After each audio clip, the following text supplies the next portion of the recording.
বাংলাদেশের ছাত্র জনতার আন্দোলনের সময় ব্যাপক সহিংসতা, প্রাণহানি এবং হতাহতের ঘটনায় জড়িতদের বিচার চায় জাতিসংঘ।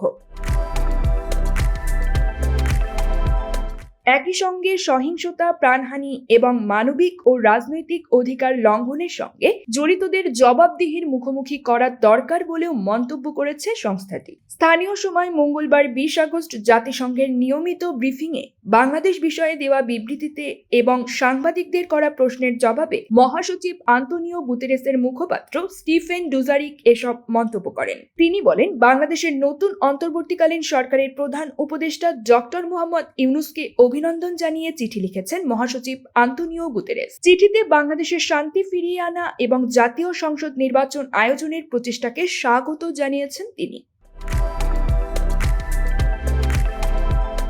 এদিনের ব্রিফিংয়ে মুখপাত্র স্টিফেন ডুজারিক প্রথমে বাংলাদেশের ইস্যুতে একটি বিবৃতি পাঠ করেন। এরপর সাংবাদিকের করা প্রশ্নের জবাবে কথা বলেন। বিবৃতিতে তিনি বলেন, আমি মহাসচিব কর্তৃক প্রেরিত একটি চিঠি সম্পর্কে কিছু প্রশ্ন পেয়েছি। আমি আপনাদের বলতে পারি, গণপ্রজাতন্ত্রী বাংলাদেশের অন্তর্বর্তী সরকারের নতুন প্রধান উপদেষ্টা মোহাম্মদ ইউনূসকে অভিনন্দন জানিয়ে একটি চিঠি লিখেছেন মহাসচিব আন্তোনিও গুতেরেস।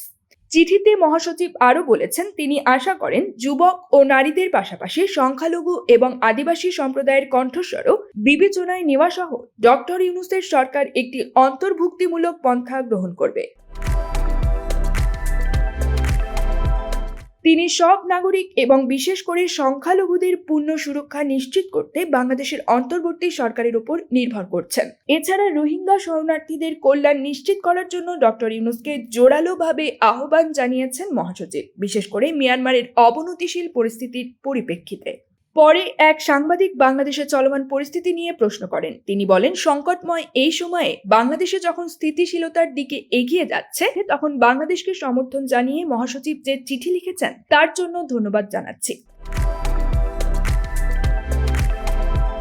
ছাত্র জনতার আন্দোলনের সময় স্বৈরাচার হাসিনার দেখামাত্র গুলির নির্দেশে 819 জনের মৃত্যু এবং অন্তত 25,000 মানুষ আহত হয়েছেন, যাদের অধিকাংশই গুলিবিদ্ধ। এই হত্যাকাণ্ড এবং হতাহতের সঙ্গে জড়িতদের বিচারের দাবি করেছেন জাতিসংঘ মহাসচিব। জবাবে জাতিসংঘ মহাসচিবের মুখপাত্র স্টিফেন ডুজারিক বলেন, হ্যাঁ, আমরা এই বিশেষ সংকটের শুরু থেকেই জবাবদিহিতার কথা বলে আসছি। সহিংসতা, প্রাণহানি এবং মানবিক ও রাজনৈতিক অধিকার লঙ্ঘনের সঙ্গে জড়িতদের জবাবদিহিতার মুখোমুখি করা দরকার। News desk, NL24।